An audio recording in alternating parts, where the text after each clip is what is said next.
Hello Ajay Ghosh గారు. నమస్తే bye. Hello చాన్ని గారు. సో మీతో స్టార్ట్ చేద్దాం సార్. మీరు బేసికలీ ఫ్రమ్ ఆంధ్రప్రదేశ్, కానీ ఘోష్ అనేది it's a Bengali sir name.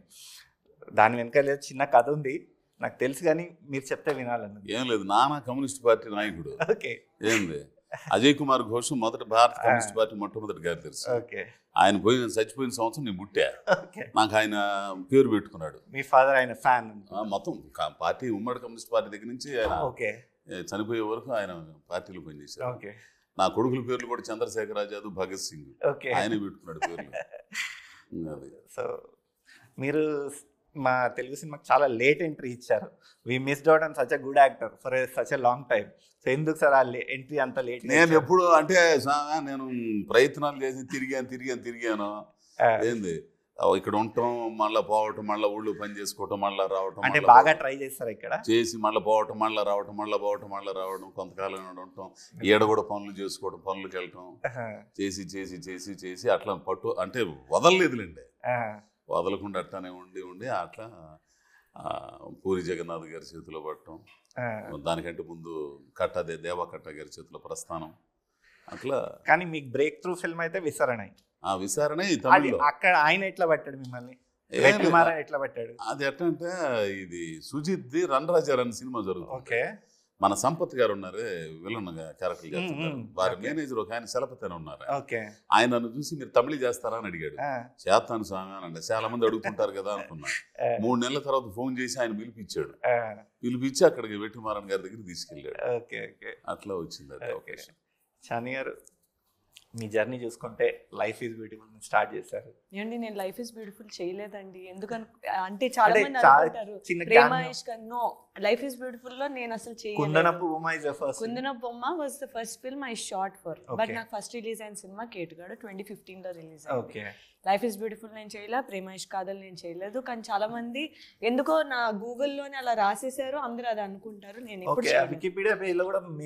అలాగే రాశారు. శేఖర్ కమలా గారితో చేయాలని ఉంది, కానీ నేను చేయలేదు ఇప్పుడు వరకు. లైఫ్ ఈజ్ బ్యూటిఫుల్ లో లేదు. సో అలాగే కేటుగాడ్ నుంచి గామి, నా మ్యూజిక్ షాప్ మూర్తి, ఈ జర్నీ చూసుకుంటే how do you feel about it? Are you satisfied with the way the things shaped up? Satisfied అంటే కంప్లీట్ గా సాటిస్ఫాక్షన్ అయితే ఉండదండి. ఇంకా చేయాలి, ఇంకా ఏదో చేయాలి, ఇంకా కొత్త చేయాలి, ఇంకా బాగా చేయాలి అని ఉంది. But I'm proud of my journey అండి. అంటే ఎందుకంటే చాలా సార్లు మధ్యలోని ఇంకా నేను చేయలేను, నా వల్ల కాదు అనే ఒక స్థితిలో ఉన్నప్పుడు కూడా ఐ వెంట్ ఫార్వర్డ్. అంటే ఆపకుండా వెళ్ళాను. నాకు ఇంకా నాలో లేదు అన్నప్పుడు కూడా ఆగకుండా వెళ్ళాను. అది నాకే తెలుసు. నాకు తెలుసు. అందరికి ఒక పర్సనల్ జర్నీ అనేది ఉంటుంది, జనాలకు తెలియని ఒక జర్నీ ఉంటుంది. నా లైఫ్ లో అయితే జనాలు తెలియని జర్నీ ఎక్కువ ఉంది. సో అంటే ఇది నెగటివ్ గా చెప్పట్లేదు, మళ్ళీ just I'm glad and I'm happy and I'm proud of my journey. It makes a better person. You will come out as a better person after whatever happens. Good or bad, you will come out as a better person. మనం చూస్ చేసుకునే ఒక వే బట్టి ఉంటది. Better వస్తామా లేదా ఆ situations, పరిస్థితులు మనం దాన్ని బాగా యూస్ చేసుకుని బాగా వెళ్తామా, లేదా దానికి మనం ఒక లొంగిపోయి మనం నెగటివ్ గా ఫ్లిప్ అవుతామా అనేది పర్సన్ బట్టి, వాళ్ళకున్న సపోర్ట్ బట్టి. ఇప్పుడు నా అదృష్టం, నాకు మంచి సపోర్ట్ సిస్టమ్ ఉన్న మామగారు ఉన్నారు. అందుకేమో నేను మంచిగా వెళ్ళగలిగాను పాజిటివ్గా. సో మీరు స్టార్ట్ చేసినప్పుడు మీరు ఒక ఎక్స్పెక్టేషన్స్ పెట్టుకొని స్టార్ట్ చేసి ఉంటారు. సో ఆ ఎక్స్పెక్టేషన్కి మీరు రీచ్ అయ్యారా లేదా? అది నేను స్టార్ట్ చేసినప్పుడు హీరోయిన్ అవుదామని స్టార్ట్ చేశాను, కానీ బాగా యాక్ట్ చేసి హీరోయిన్ అవుదాం అనుకున్నాను. హాఫ్ వే త్రూ కాదు, 10% ఇంటూ ద జర్నీ నాకు అర్థమైంది ఏంటంటే హీరోయిన్ ఇది అది అంటే ఇప్పుడు కష్టమే, కానీ బాగా చేసే నటన అవుతాను అనుకున్నాను. సో అది చెయ్యాలంటే మంచి కథలు చేయాలి. అంటే ఒక పెద్ద హీరోతో చేసి వచ్చేది అలా వస్తే ఒక కైండ్ ఆఫ్ కమర్షియల్గా మనం విజిబుల్ ఉంటాం. అలాంటి ఆపర్చునిటీ మనకి ఎంత చేసినా రాలేనప్పుడు మనం స్వతహాగా ఎలా మన ఒక గుర్తింపు మనం ఎలా పెట్టగలం అనేటప్పుడు మంచి స్టోరీలు భిన్నమైన క్యారెక్టర్లు చూస్ చేసుకుని దానికి జస్టిస్ చేస్తే అది నాకు సంతోషం ఇస్తుంది, ఒక కైండ్ ఆఫ్ సాటిస్ఫాక్షన్ ఇస్తుంది. అండ్ థ్యాంక్ఫుల్లీ అది ఇప్పుడు నాకు పేరు కూడా ఇస్తుంది. సో అలా మౌల్డ్ చేసుకున్నాను. తప్పు చేసి దాన్ని కరెక్ట్ చేసుకుని నేర్చుకుని అంతా పబ్లిక్ వ్యూలోనే ఫ్రమ్ ఫస్ట్ జర్నీ, నా ఫస్ట్ స్టెప్ నుంచి మొత్తం పబ్లిక్లోనే చేశాను. నాకు ఇన్ టర్మ్స్ ఆఫ్ నా ఫెయిల్యూర్స్ అవనివ్వండి, నా సక్సెస్ అవనివ్వండి, ఏదైనా సరే. సో దాని ప్రకారంగా నన్ను నేను మౌల్డ్ చేసుకుంటూ నేర్చుకుంటూ. ఏమైనా రిగ్రెట్స్ ఉన్నాయా? ఇది చేయకపోవాల్సి ఉండే, it would have been better if I didn't do this or if I done that? Definitely ఉంటుందండి. Okay, definitely I have one regret. Okay. So మీరు కొంచెం నీష్ జానర్ సినిమాలు సెలెక్ట్ చేసుకుంటారు, అంటే గ్లామరస్ రోల్స్ కాకుండా. సో ఇట్ వాజ్, మీరు ఇప్పుడు అన్నట్టే దానికే continuation. Was it intentional or like you tried it but you didn't get it, or something like that happened and you had to choose the more performance oriented roles or glam roles? Yes, exactly. ఎందుకంటే as much as I want to do commercial films, మన వరకు రానప్పుడు మనం ఏ విధానంలో వెళ్తే మనం కనిపిస్తాం. Basically for me, నన్ను చూడాలి జనాలు, నేను కనిపించాలి అంటే ఎలాంటి పాత్రలో నేను కనిపిస్తాను అనేది నాకు మెయిన్గా ఒక క్వశ్చన్, ఒక పాయింట్ ఆఫ్ జర్నీలో నాకు అనిపించింది. ఎందుకంటే లేకపోతే ఎంతోమంది ట్రై చేస్తారు, అలా ట్రై చేసి వెళ్ళిపోవడం నాకు ఇష్టం లేదు. సో అలాంటప్పుడు నేను ఎన్నో నెలలు ఒక్కదానే కూర్చుని అద్దం ముందు కూర్చుని ఏం చేస్తే బాగుంటుంది, ఎలా చేస్తే బాగుంటుంది, చుట్టుపక్కల ఉన్న వాళ్ళు అందరూ ఆపేమన్నారు, తెలిసిన వాళ్ళు తెలియని వాళ్ళు అందరూ చాలు. ఎందుకంటే వస్తున్న సక్సెస్ వచ్చింది అనుకోండి, అందరు సపోర్ట్ చేస్తారు. వస్తుంది మనకి ఫెయిల్యూర్ మీద ఫెయిల్యూర్ వచ్చినప్పుడు ఏంటంటే, అవసరమా, చదువుకున్నావు కదా, ఉంది కదా, నీకు అవసరమా, ఏదో సిగ్గు పడే పనులు చేస్తున్నట్టు మాట్లాడతారు. ఎస్పెషలీ ఏంటంటే, అంటే నాట్ లైక్ ఉమెన్ కార్డ్ కాదు కానీ ఒక ఆడపిల్ల అనేటప్పటికీ అవసరమా నీకు అన్నట్టు అంటుంటారు. సో అలాంటప్పుడు అవును నాకు అవసరమే, అవును నేను చేస్తాను, నీకెందుకు అనే ఒక మైండ్ సెట్లోకి వెళ్ళిపోయాను నేను. హాఫ్ వే త్రూ చేస్తా, ఎంత వద్దు ఎంత చేయలేమంటే నాకు అంత చేస్తాను అనే ఒకటి, జస్ట్ టు షో, నాట్ వాళ్ళకి ఏదో ప్రూవ్ చేయాలని కాదు. ఎందుకంటే వేరే వాళ్ళకి ప్రూవ్ చేయాలని ఎంత చేసినా సరే మనం ఫెయిల్ అవుతూనే ఉంటాం. నాకు నేను ప్రూవ్ చేసుకోవడానికి, నా మీద నాకు కాన్ఫిడెన్స్ రావడానికి చేశాను. ఐ థింక్ దానివల్లే టుడే నా మీద నాకు కొంచెం కాన్ఫిడెన్స్ ఉంది, నేను చేయగలను, నాకు సత్తా ఉంది అనే ఒక కొంచెం ఏమంటారు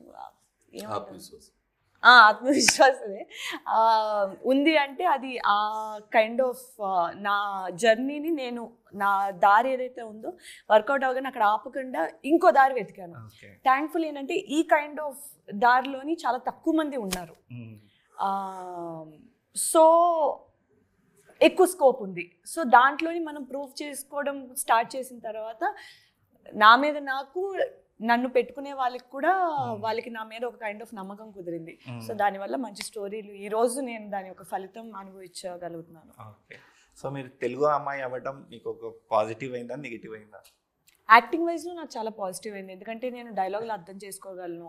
ఒకవేళ ఆన్ స్పాట్ ఏమైనా కొంచెం ఇంప్రొవైజేషన్ చేసినా నా కో యాక్టర్స్ వెంటనే నేను అది క్యాచ్ చేసుకుని దానికి తగ్గట్టు నేను చేయగలుగుతాను. ఎందుకంటే నాకు భాష మీద పట్టుంది కాబట్టి. ఎవరైనా ఏమైనా చెప్పినా వాళ్ళ ఉద్దేశం ఏంటి, ఇప్పుడు ఎందుకంటే తెలుగులోని కొన్ని ఏవైతే ఉంటాయో దాని ఉద్దేశం కానీ ఒకవేళ సర్కాస్టిక్గా చెప్పినా అది ఆ ఉద్దేశం అనేది అర్థం చేసుకోగలుగుతున్నాను, ఏదైనా చెప్పినా వెంటనే పట్టుకోగలుగుతున్నాను. సో యాక్టింగ్ వైజ్లోని మా డైరెక్టర్స్ కానీ మా కో యాక్టర్స్ కానీ నేనైతే నాకు అది పాజిటివ్ అని అనిపించింది. Okay. So coming to music Shop Murthy, so ఇది అంటే టైటిల్ రోల్ మీకు. సో ఈ క్యారెక్టర్ అంటే చూసుకుంటే ఇది ఒక ఇన్స్పైరింగ్ స్టోరీ లాగా, అంటే ఫ్యామిలీని అండర్ ఎస్టిమేట్ చేసే ఒక క్యారెక్టర్. సో అలాంటిది ఒక 50 ఏజ్ దాటాక హీ విల్ అచీవ్ సంథింగ్ అని. సో ఇది ఒక ఇన్స్పైరింగ్ స్టోరీ అయినా కానీ ఇలాంటి జానర్లో చాలా సినిమాలు వచ్చాయి కొన్ని. సో ఈ సినిమాలో what is the special? Me I expect answer from both. ఇప్పుడు అదే జరుగుతుంది. ఇప్పుడు కష్టపడి ఎవడన్నా విజయం సాధించినోడే జీవితం వెనక ఎన్నో కష్టాలు ఉంటాయి, నిలబెట్టి సాధించి అన్ని పరిస్థితులు ఎదుర్కొంది. కానీ వాడి జీవితంలో ఒక్కో మనిషి జీవితంలో ఒక రకమైన సంఘటనలు ఉంటాయి. ప్రతి మనిషి జీవితంలో ఒకే రకమైన సంఘటనలు ఉంటాయని కాదు, దీంట్లో చాలా ఉన్నాయి.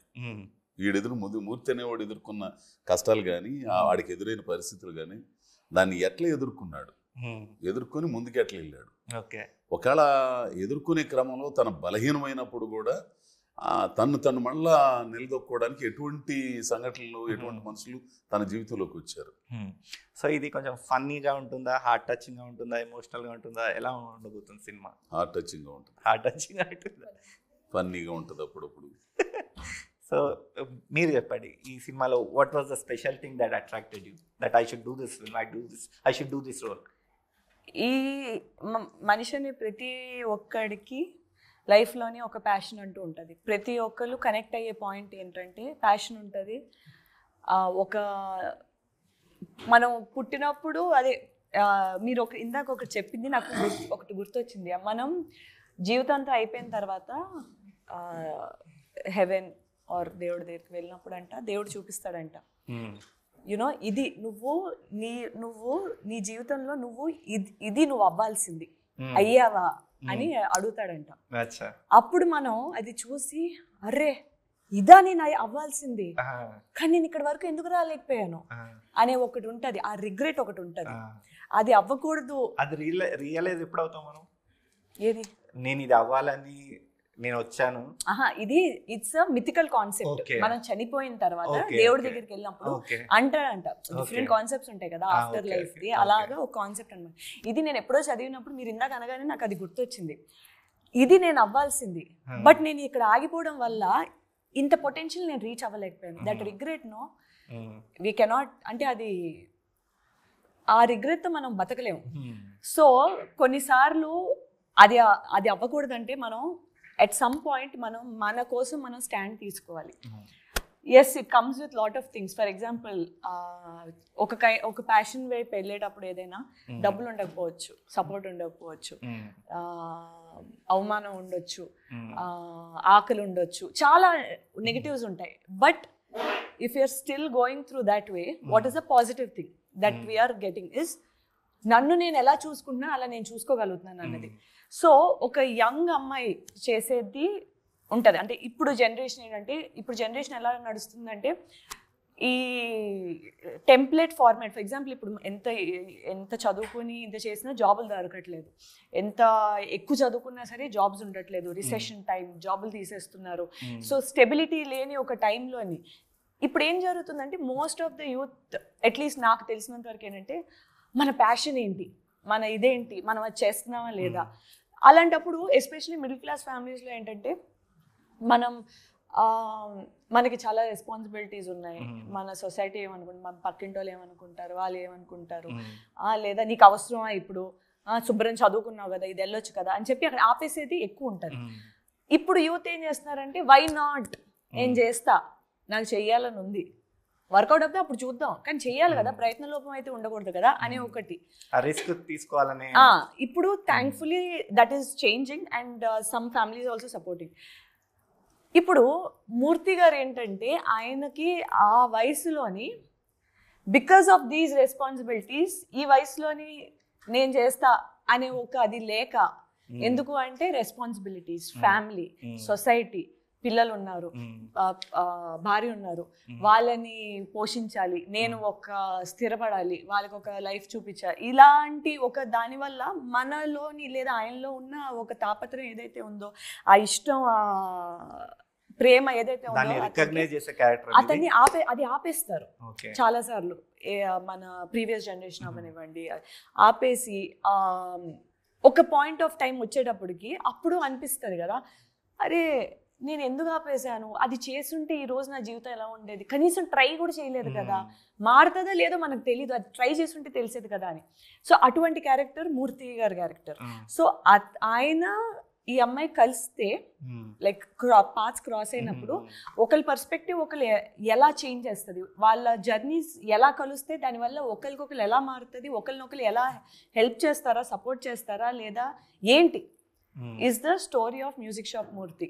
So దీంట్లోని ఆ సోల్ ఏదైతే ఉందో that is something every human being will relate. Every human being ఒక మనం పుట్టిన దానికి ఒక కారణం ఉంది. ఇందాక ఆయన చెప్పారు అదే డైలాగ్ నేను చెప్తున్నా. ఇప్పుడు ఒక కారణం ఉంటుంది, there is a purpose for our life అనేది ఒకటి ఉంటుంది కదా, అది ప్రతి ఒక్కడికి ఉంటుంది. అది మనం గుర్తిస్తామా లేదా అనేది అది మన చేతుల్లో ఉంటుంది, ప్రతి ఒక్కరికి ఉంటుంది. ఆ point is a universal concept and timeless concept. ఆ రెండింటి ఒక journey is Music Shop Murthy journey. Okay. So అటువంటి ఒక beautiful concept, realistic, rooted in reality concept వచ్చింది కాబట్టి I had to be part of it. Okay. So director Shiva గారు, ఆయన first film అనుకుంటా ఇది, బిగ్ థియేట్రికల్ మూవీ ఆయన ఫస్ట్ ఫిల్మ్ అనుకుంటా. Did some films, short films, assistant director లాగా పనిచేస్తారు. సో ఆయన ఈ సినిమా చెప్పినప్పుడు మీకేమనిపించింది? అంటే ఈ సినిమా నాకు సూట్ అవుతుందా లేదా ఎలా అనుకున్నారు? నేను చేయగలను కానీ నా దగ్గరకు వచ్చాడు నేను అనుకున్నా. పెద్దోళ్ళు ఉన్నారు కదా, రాజేంద్ర ప్రసాద్ గారు, నరేష్ గారు, వీళ్ళందరూ ఉన్నారు కదా, భరణి గారు, వీళ్ళందరూ ఉన్నారు కదా, నా దగ్గరికి ఎందుకు వచ్చాడు, నాది వర్కౌట్ అయిద్దా లేదా అని ఆలోచించుకోమని చెప్పాను. వాళ్ళందరూ ఆల్రెడీ చేశారండి ఇట్లాంటి క్యారెక్టర్లు, కానీ ఈ క్యారెక్టర్ వాళ్ళకి కొంచెం ఇబ్బంది అయింది, మీరైతే కొంచెం నాకు కొత్తగా ఉంటుంది, నాకు మీరు చేయగలుగుతారని చెప్పి నాకు ఎడిదిరి చేస్తాను నేను, నాకు ఆ దమ్ము ఉంది ఏంది. అట్లా నేను ఎందుకు అనవసరంగా ఇది అవుతాడేమో అని అనుకుంటే అట్లా కరోనా తర్వాత ఇవన్నీ ఎంత అయిపోయిందో 2 సంవత్సరాల తర్వాత దాన్ని తెర మీద తీసుకొచ్చాను. Okay.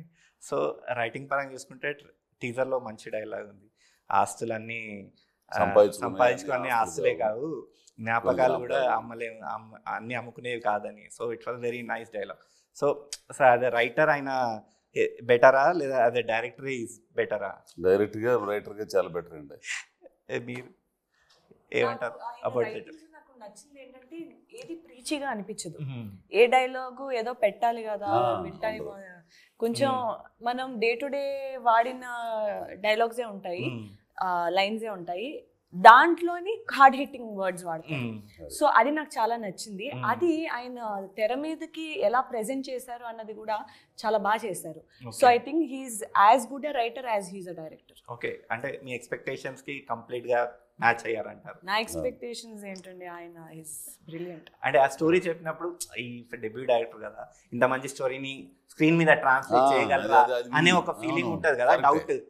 Story is very nice, but ఇది యాజ్ ఇట్ ఈస్ గా ట్రాన్స్లేట్ చేయగలరా అనే ఒక ఎక్స్పెక్టేషన్స్ ఉంటాయి. సో అది ఆయన చెప్పిన దానికంటే బాగా కనిపించింది నాకు.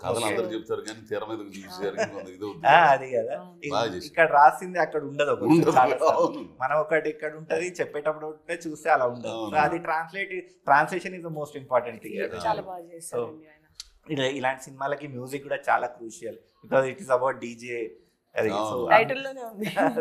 ఆ మ్యూజిక్ గురించి చెప్పండి. పవన్ అని కుర్రోడు అబ్బాయి, కొత్త కుర్రోడు, బాగా చేశాడు.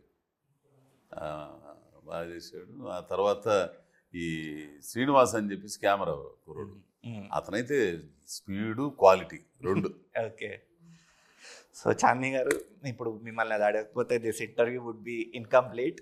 రీసెంట్ ఐపీఎల్ కాంట్రవర్సీ జరిగింది. ఐపీఎల్ గురించి మీరు ఒక స్టేట్మెంట్ ఇచ్చారు.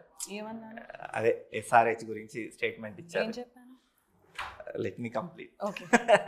So it was a really Brave and honest what ever మీరు అన్నారు. నేను ఏం చెప్పాను exactly?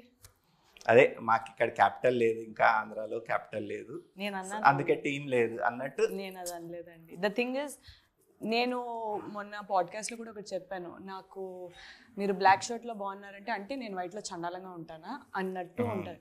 So basically it is about interpretation. But still చాలా మందికి అది మీరు బ్రేవ్ అండ్ ఆనెస్ట్ అనిపించింది. తర్వాత మీరు క్లారిటీ ఇస్తే అది కొంచెం డైల్యూట్ అయిపోయింది అన్నట్టు అనిపించింది. క్లారిటీ ఇవ్వాలి కదా, అంటే క్లారిటీ అంటే అన్నెసరీ అర్థం మిస్ఇంటర్ప్రెట్ చేసుకుంటున్నారని మా టీం చెప్తే అప్పుడు I was like oh okay. అంటే ఈ అబ్యూజెస్, ట్రోలింగ్స్ ఏమైనా జరిగాయా? అంటే నేను సోషల్ మీడియాకి చాలా దూరంగా ఉంటాను. If you see I don't post much.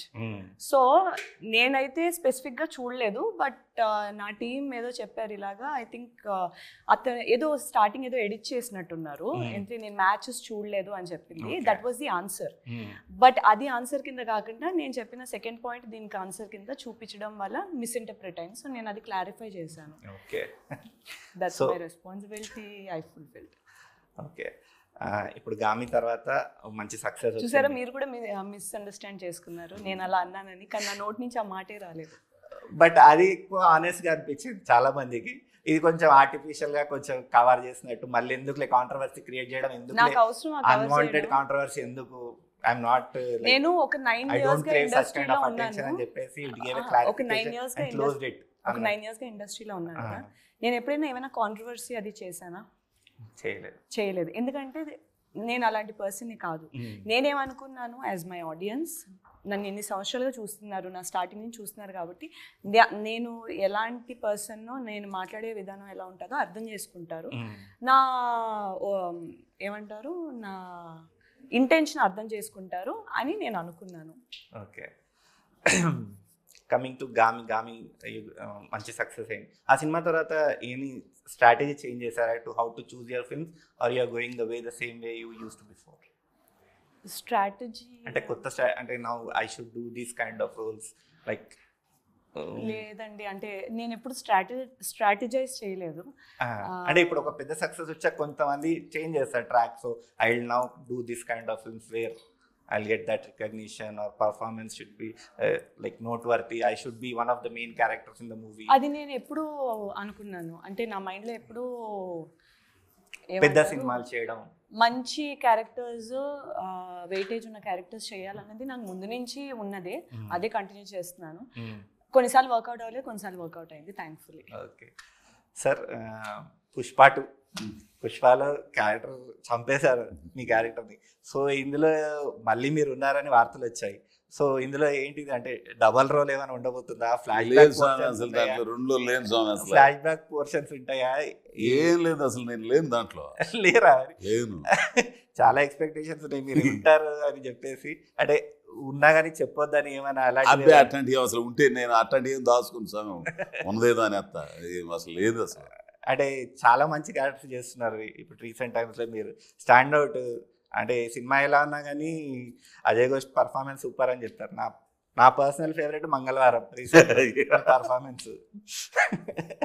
So కానీ ఒక కామిక్ విలన్ లాగా ఏమైనా టైప్ కాస్ట్ అయిపోతున్నారు అని ఏమైనా అనిపిస్తుందా మీకు? ఏం లేదు, అట్లాంటిది ఏం లేదు. అట్లా అయితే ఎందుకు చేస్తాను అంటే మీరు ఒక చాలా డేంజరస్ విలన్ గా మీరు చాలా సూట్ అవుతారు. అలా కాకుండా కొంచెం డైల్యూట్ అయిపోతుంది, కామెడీ చేస్తే కొంచెం. ఏం లేదు అసలు, చూపించేవాడు చూపిస్తే ఆడికి రాసుకున్నాడు చూపిస్తే అది కూడా కనపడిద్ది అసలు. అంటే మీరు ఏదైనా పాత్ర సెలెక్ట్ చేసుకున్నప్పుడు ఏం చూస్తారు అందులో? ఏం విషయం ఉందా లేదా అని చూస్తాను నేను. ఓకే, ఇది క్యారెక్టర్, అన్ని క్యారెక్టర్లు చేస్తా. అన్ని క్యారెక్టర్లు నేను నా కథకి ఇది ప్రధానమైన పాత్ర కాదా అని చూస్తా. ఓకే, దీనివల్ల సినిమాకు ఉపయోగం ఉందా లేదా చూస్తాను. ఇప్పుడు కొంతమంది ఏంటంటే కొంతమంది డైరెక్టర్లు ఉంటారు, సినిమా ఆ డైరెక్టర్ల పట్ల ఉన్న గౌరవం కొద్దీ ఏంది ఒక సీన్ అయినా సరిపోయి ఆ సినిమాకి బలం అయితే కొంచెం ఘోషను చేస్తే బాగుంటుంది అని అన్నప్పుడు వాళ్ళ పట్ల ఉన్న గౌరవం, అభిమానం ఇవన్నీ కూడా చేస్తాం. ఓకే, ఏంది. సో ఈ మ్యూజిక్ షాప్ మూర్తి కాకుండా మీ వచ్చే సినిమాల్లో ఈ సినిమాలో నా క్యారెక్టర్ వాచ్అవుట్ చేయండి అన్నట్టు ఏదైనా సినిమా, ఏదైనా పర్ఫార్మెన్స్ ఉందా మీ అప్కమింగ్ మూవీస్లో? Watch out for this performance, watch out for this role అన్నట్టు ఏదైనా రాబోయే సినిమా? ఎందుకంటే మీరు పెద్ద సినిమాలు చేస్తున్నారు. చేయండి అన్నట్టు మట్కలో బాగుంటుంది. ఇది మన గేమ్ చేంజర్ బాగుంటుంది. అది ఆ రెండు చెప్పచ్చు. ఓజీ కూడా ఒక రకమైన క్యారెక్టర్. మ్యామ్, మీరు what about you upcoming movies? Have you signed anything interesting which you are very excited about? I'm excited about every project I do. అలా ఎక్సైట్ ఉండే ప్రాజెక్ట్స్ తీసుకుంటాను. నెక్స్ట్ దీని తర్వాత ఏవామ్ అని ఒక దాంట్లో నేను పోలీస్ ఆఫీసర్ ప్లే చేస్తాను. ఫీమేల్ సెంట్రిక్ ప్రాజెక్ట్ అది వస్తుంది. అండ్ ఎన్బికే గారి సినిమా చేస్తున్నాను, అది కూడా ఈ సంవత్సరం వస్తుంది.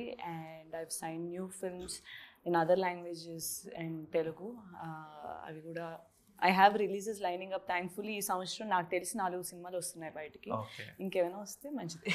So this is a very good time for actors because of the OTT. అంటే సినిమా లేకుండా ఆ ప్రెషర్ ఉండదు, ఏదో బాక్స్ ఆఫీస్ నెంబర్ డెలివర్ చేయాలనే ప్రెషర్ లేకుండా can do variety of roles in OTT. So ఆ స్పేస్లో ఏమైనా మీరు ఎక్స్ప్లోర్ చేస్తున్నారు? ఐ థింక్ ఓటీటీని నేను యూజ్ చేసుకున్న విధానం I'm very happy with it. ఎందుకంటే ఓటీటీలో the first hit was my film colour photo. ఆహాలో రిలీజ్ అయింది. తెలుగులోని ఓటీటీలో రిలీజ్ అయ్యి నేషనల్ అవార్డ్ కొట్టిన మొదటి సినిమా కలర్ ఫోటో. చాలా మంచి పేరు వచ్చింది, మంచి కథ. దాని తర్వాత నేను చాలా ఎక్స్పెరిమెంట్ చేశాను. గాడ్స్ ఆఫ్ ధర్మపురి అని చేశాను. అది ఎప్పుడు 1970s ధర్మపురం అని, అది ఒక కర్ణాటక ఆంధ్ర బార్డర్లో జరిగే ఒక కథ, అది చేశాను. అదేంటి కోల్ మైనింగ్ మాఫియా ఆ స్టోరీ చేశా. గాలివాన అని BBC బీబీసీ ఒరిజినల్స్. అది Okay. తెలుగులో చేసిన ఫస్ట్ రాధిక గారు అండ్ సాయి కుమార్ గారితో చేశాను. అది that was a very good thriller. Jhansi అని నేను దాంట్లో ఒక అసాసిన్ కింద ప్లే చేస్తాను, ఫుల్ బ్లూ హెయిర్ వేసుకొని అదొక క్రేజీ రోల్ అది చేశాను. అచ్చా. సూపర్ ఓవర్ అని క్రికెట్ బెట్టింగ్ గురించి అది చేశాను. ఐ థింక్ ఓటీటీ ప్లాట్ఫామ్ని కంప్లీట్గా ఎక్స్పెరిమెంటేషన్కి నాకు బాగా వర్కౌట్ అయింది. అండ్ నాకు ఇది అది అని భేదం లేదు, ఎందుకంటే నేను యూట్యూబ్ నుంచి స్టార్ట్ చేశాను. నేను యూట్యూబ్ అంతగా తెలియనప్పుడు నేను యూట్యూబ్ చేశాను. So YouTube, cinema, web, OTT films అన్నీ చెయ్యాలి అనే ఒక ఇది ఉంది. And I'm using that to experiment. And thankfully ఏంటంటే ఎక్స్పెరిమెంటేషన్స్ చేయడం వల్ల, డిఫరెంట్ రోల్స్ చేయడం వల్ల, ఈ స్టార్టింగ్లోని ఒక అనేవారు ఇలా దీనివల్ల ఇలా అయిపోద్దేమో, ఇలా అవుద్దేమో, అది అయిపోద్దేమో, ఓకే చేద్దాం, అవుతే చూద్దాం అనుకున్నాను నేను. సో అది థ్యాంక్ఫుల్లీ దానివల్ల ఎటువంటి పాజిటివే ఉంది మొత్తం. Okay. So I'm happy about it. So ఈ సినిమా 31st మే రాబోతుంది. ఎలక్షన్స్ అయిపోతాయి కానీ జనాలు ఇంకా కొంచెం రిజల్ట్స్ ఆ ఫీవర్లో ఉంటారు కదా. సో ప్రేక్షకుల్ని థియేటర్కి అప్పించడం చాలా కష్టం అయిపోయింది. సో ఈ మ్యూజిక్ షాప్ మూర్తికి జనాలు థియేటర్కి రావాలంటే ఎందుకు రావాలి? I want answer from both. ఎందుకు రావాలంటే అంటే what's that special factor to, అంటే ఇది చూడడానికి దిస్ ఇస్ ఏ సినిమాలో ఉండదు ఇలాంటిది అన్నట్టు ఏమన్నా ఎక్స్ ఫ్యాక్టర్ సంథింగ్? ఒకటి, ఎవరైనా వాళ్ళు చూసిన వాళ్ళు వాళ్ళ జీవితాలను చూసుకోవచ్చు సినిమాలో. ఈ క్యారెక్టర్లో వాళ్ళు ఐడెంటిఫై చేసుకుంటారు. అది మంచి కథ, మంచి ఫ్యామిలీ చూడాల్సిన సినిమా. అందుకని రమ్మంటున్నాం 31వ తారీఖు థియేటర్స్కి. సేమ్ ప్రతి ఒక్కరు కనెక్ట్ అయ్యే పాయింట్ ఉంటుంది. అందరి జీవితం ఈయన అన్నట్టు ఒక జీవితం కనిపిస్తుంది, మన జీవితం కనిపిస్తుంది. ప్రతి ఒక్కరు కనెక్ట్ అయ్యే పాయింట్ ఉంటుంది. బికాజ్ ఒక కాలింగ్ లేని పర్సన్ అనేవారు ఉండరు, ప్రతి ఒక్కరికి ఉంటుంది. అది వాళ్ళు ఎంత అంచుకున్నా సరే ఒక పాయింట్ ఆఫ్ టైం వాళ్ళ జీవితంలో అనిపిస్తుంది, ఇది నేను అవ్వాలి, ఇది నేను చెయ్యాలి అని. సో అదే కీ పాయింట్ కాబట్టి it's relatable and rooted in reality cinema ఇది. Okay. Okay. So all the best for Music Shop Murthy and all your upcoming projects. It was lovely talking to you. Thank you.